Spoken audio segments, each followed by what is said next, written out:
আসসালামু আলাইকুম। আমার নাম মোহাম্মদ মুস্তাফিজুর রহমান। আমি আইডিবির আইটি স্কলারশিপ প্রোগ্রামের NSA network system administrator GNSL round 59 এর একজন স্টুডেন্ট।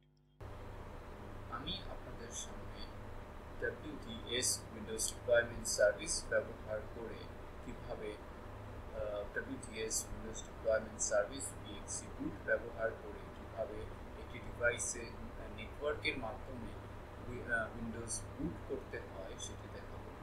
আমরা এক্ষেত্রে উইন্ডোজ সার্ভার 2016 এবং উইন্ডোজ 10 প্রো সার্ভার ক্রিয়েট করার জন্য আমাদের সর্বপ্রথম যে কাজটি করতে হবে, DHCP সার্ভারে বুটেবল বুট ফাংশনালিটি এনেবল করে দিতে হবে। DHCP সার্ভারের বুট ফাংশনালিটি এনেবল করার পর আমাদের যে কাজটি করতে হবে সার্ভার ম্যানেজার, সেটি হচ্ছে সার্ভার ম্যানেজার আমাদের মূল সার্ভারের বা মূল ADDS এর সার্ভার ম্যানেজার থেকে আমাদের উইন্ডোজ ডিপ্লয়মেন্ট সার্ভিসটি ইনস্টল করতে হবে, মূল সার্ভারে ইনস্টল করতে হবে। ইনস্টলেশন প্রসেস কমপ্লিট করার পর আমাদের উইন্ডোজ ডিপ্লয়মেন্ট সার্ভিস আমরা আমাদের টুলসের মধ্যে পেয়ে যাব এবং তারপর আমাদেরকে একটি এই উইন্ডোজ ডিপ্লয়মেন্ট সার্ভিসটি কনফিগার করতে হবে এবং এই কনফিগার করার ক্ষেত্রে আমাদের যে কথাটি নোট রাখতে হবে সেটি হচ্ছে উইন্ডোজ ডিপ্লয়মেন্টের ক্ষেত্রে আমাদের সর্বদা DHCP এবং DNS সার্ভার চালু থাকতে হবে বা DHCP সার্ভার এবং DNS অ্যাক্টিভ থাকতে হবে, কারণ DHCP এবং DHCP IP এবং DNS ইনফরমেশন প্রোভাইডের মাধ্যমে আমাদের যে ডিভাইসটি আমাদের নেটওয়ার্কের সাথে কমিউনিকেট করবে এবং সেই নেটওয়ার্ক থেকে উইন্ডোজ বুট ফাইল রিসিভ করবে এবং আমাদের উইন্ডোজ ডিপ্লয়মেন্ট সার্ভিসের কনফিগার করার পর আমাদেরকে যে কাজটি করতে হবে সেটি হচ্ছে উইন্ডোজ বুট এবং ইনস্টল ইমেজ দেখিয়ে দিতে হবে এবং যার জন্য আমাদের সর্বপ্রথম প্রয়োজন হবে একটি বুটেবল ইমেজের। বুটেবল ইমেজের মধ্যে আমাদের মূলত দুটি ইমেজ ফাইল প্রয়োজন হবে, সেটি হচ্ছে boot.wim এবং install.wim। এই দুটি ফাইল WIM এর ফাইল ফরম্যাট ব্যতীত অন্য কোনো file format Windows deployment service support করে না, যার কারণে আমাদেরকে যে কোনো বুট এবং ইনস্টল ফাইল দেখিয়ে দেওয়ার সময় আমাদের মাথায় রাখতে হবে যেন আমরা WIM ফাইল ফরম্যাটের বুটেবল এবং ইনস্টল ফাইলই আমরা সার্ভারে আপলোড করছি এবং আমরা উইন্ডোজ সার্ভার 2016 এর boot.wim ইমেজ আপলোড করেছি এবং install.wim ইমেজ আপলোড করার সময় আমরা কোন কোন সার্ভারের ভার্সনকে আমরা ইনস্টলেশনের অপশন হিসাবে রাখতে চাই সেটি আমরা সিলেক্ট করে দিতে পারবো। এক্ষেত্রে আমরা দুটি ভার্সন সিলেক্ট করছি এবং উইন্ডোজ 10 এর এবং এরপর আমরা উইন্ডোজ 10 এর বুটেবল এবং বুট ফাইল এবং ইমেজ ফাইল আপলোড করার সময় আমরা একটি জিনিস লক্ষ্য করি, সেটি হচ্ছে উইন্ডোজ 10 এর boot.wim ফাইল ফরম্যাট থাকলেও উইন্ডোজ 10 এর image.wim ফাইল ফরম্যাট উপস্থিত নাই।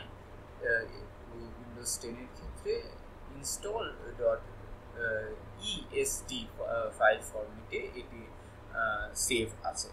তো যার কারণে আমাদের সর্বপ্রথম কাজটি করতে হবে সেটি হচ্ছে এই install.est ফাইল ফরম্যাটকে install.wim ফাইল ফরম্যাটে কনভার্ট করতে হবে।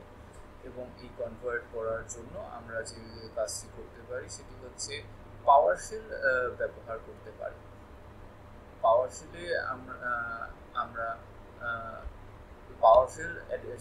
পাওয়ারশেলটি আমরা অ্যাডমিনিস্ট্রেটর হিসেবে চালু করার পর আমরা আমাদের উইন্ডোজ 10 এর install.est ফাইলটি আমাদের যে ফোল্ডারে লোকেট আছে সেই ফোল্ডারটি লোকেট করার পরে সেই ফোল্ডার থেকে সেই est ফাইলের ইনফরমেশন এক্সট্র্যাক্ট করব।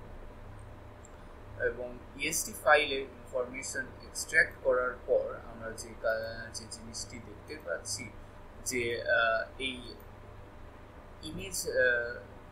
image.est ফাইলের আন্ডারে কি উইন্ডোজ ভার্সন আমরা ইনস্টল করতে পারবো। এখানে আমাদের সকল উইন্ডোজ 10 ভার্সনের প্রয়োজন নেই। এক্ষেত্রে আমরা শুধুমাত্র উইন্ডোজ 10 প্রো এর ভার্সন ব্যবহার করব এবং এটির ইন্ডেক্স নাম্বার হচ্ছে 5। এবার আমরা মূল এক্সট্রাকশন প্রসেস শুরু করব এবং যার জন্য আমরা একটি আলাদা কমান্ড ব্যবহার করব এবং এখানে আমাদেরকে সেই এক্সট্রাকশন ফাইলের লোকেশনও কোন ফাইলটি আমরা এক্সট্রাক্ট করব এবং কোন এই ফাইলটি কোন ফোল্ডারে এক্সট্রাক্ট হবে সেটি আমাদেরকে লোকেট করে দিতে হবে। আমরা যদি আমাদের কমান্ডের সঠিকভাবে লিখে থাকি তাহলে আমাদের এক্সট্রাকশনটি শুরু হয়ে যাবে এবং এক্সট্রাকশন কমপ্লিট হলে আমরা আমাদের ডিজায়ার্ড লোকেশনে গিয়ে দেখতে পারি যে আমাদের install.wim ফাইলটি চলে এসেছে কিনা। এক্ষেত্রে আমরা দেখতে পাচ্ছি যে আমাদের উইন্ডোজ 10 প্রো এর install.est ফাইলটি install.wim ফাইল ফরম্যাটে এক্সট্রাক্ট হয়েছে। এবার আমরা উইন্ডোজ সার্ভারে এই ইনস্টল ইমেজটি আপলোড করে দিতে পারি। উইন্ডোজ সার্ভার 2016 এবং উইন্ডোজ 10 প্রো এর এই দুটি ইমেজই সার্ভারে আপলোড করার পর আমরা আমাদের মূল ইনস্টলেশন আমাদের মূল উইন্ডোজ বুট শুরু করব। আমাদের সকল ফাইল আপলোড হয়ে গেছে এবং আমরা এখন চাইলে একটি ভার্চুয়াল মেশিন ক্রিয়েট করে এই আমাদের সকল কনফিগারেশনটি সফল হয়েছে কিনা সেটি আমরা চেক করতে পারি। এই ক্ষেত্রে আমরা দুটি ভার্চুয়াল মেশিন ক্রিয়েট করছি, একটি উইন্ডোজ সার্ভার 2016 এর জন্য এবং অপরটি উইন্ডোজ 10 প্রো এর জন্য। সর্বপ্রথম আমরা Windows server 2016 virtual machine 16 virtual মেশিনে বুট করব এবং যার জন্য আমাদের ভার্চুয়াল মেশিনটি চালু করে আমাদের বুটেবল অপশনের জন্য আমাদেরকে নেটওয়ার্ক বুট সিলেক্ট করে দিতে হবে। নেটওয়ার্ক বুটটি সিলেক্ট করে দিলে আমাদের ভার্চুয়াল মেশিনটি ডিএইচসিপি সার্ভারের মাধ্যমে আইপি গ্রহণ করে এবং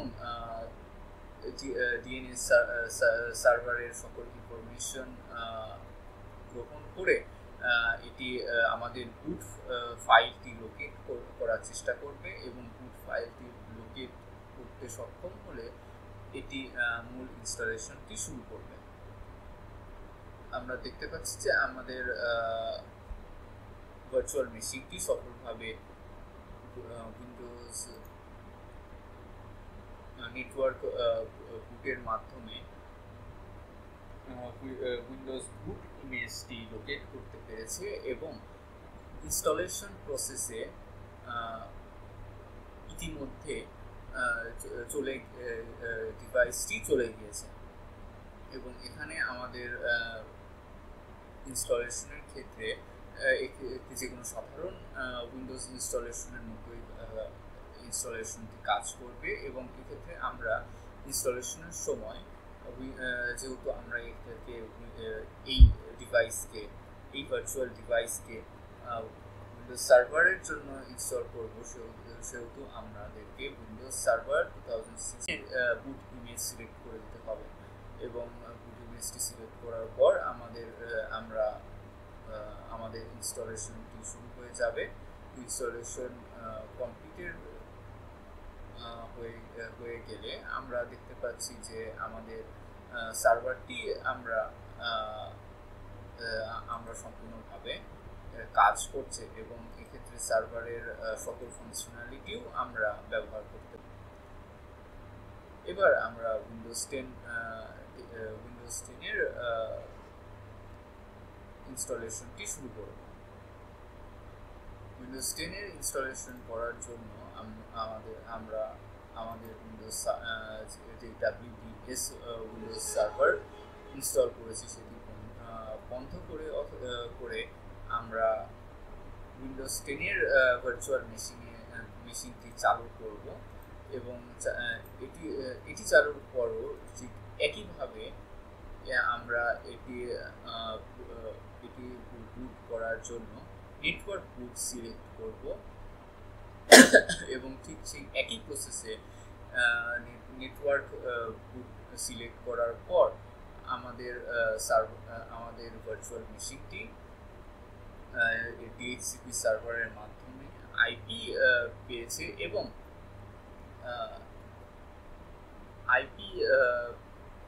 আইপি পাওয়ার পর এটি উইন্ডোজ ইমেজ ফাইল লোকেট করতে পেরেছে এবং ইমেজ ফাইল লোকেট করে আমাদের মূল উইন্ডোজ ইনস্টলেশনটি শুরু হয়েছে এবং উইন্ডোজ ইনস্টলেশন শুরুর সময় আমরা উইন্ডোজ 10 প্রো এর উইন্ডোজ ভার্সন আমরা সিলেক্ট করব যেহেতু আমরা এটিকে উইন্ডোজ 10 এর এই ভার্চুয়াল মেশিনটিকে উইন্ডোজ 10 এর জন্য ক্রিয়েট করেছি এবং ইনস্টলেশনটি কমপ্লিট হলে আমরা দেখতে পারবো যে আমাদের এই WDS উইন্ডোজ 10টি আমাদের সফলভাবে ইনস্টলেশন সকল প্রসেস কমপ্লিট করছে এবং আমরা এই উইন্ডোজটি হওয়ার পর আমরা এই ভার্চুয়াল মেশিনে উইন্ডোজ 10 ব্যবহার করতে পারছি। তো এভাবেই আমরা WDS উইন্ডোজ ডিপ্লয়মেন্ট সার্ভিস এর মাধ্যমে যে কোনো একটি নেটওয়ার্কে থাকা যে কোনো ডিভাইসে যে কোনো সময় বুট করতে পারবো যে কোনো সময় উইন্ডোজ যে কোনো সময় বুট করতে পারবো। এক্ষেত্রে আমাদেরকে বুটেবল পেন ড্রাইভ বা হার্ড ডিস্কের প্রয়োজন পড়ছে না এবং এটি হচ্ছে WDS উইন্ডোজ ডিপ্লয়মেন্ট সার্ভিসের একটি বড় সুবিধা।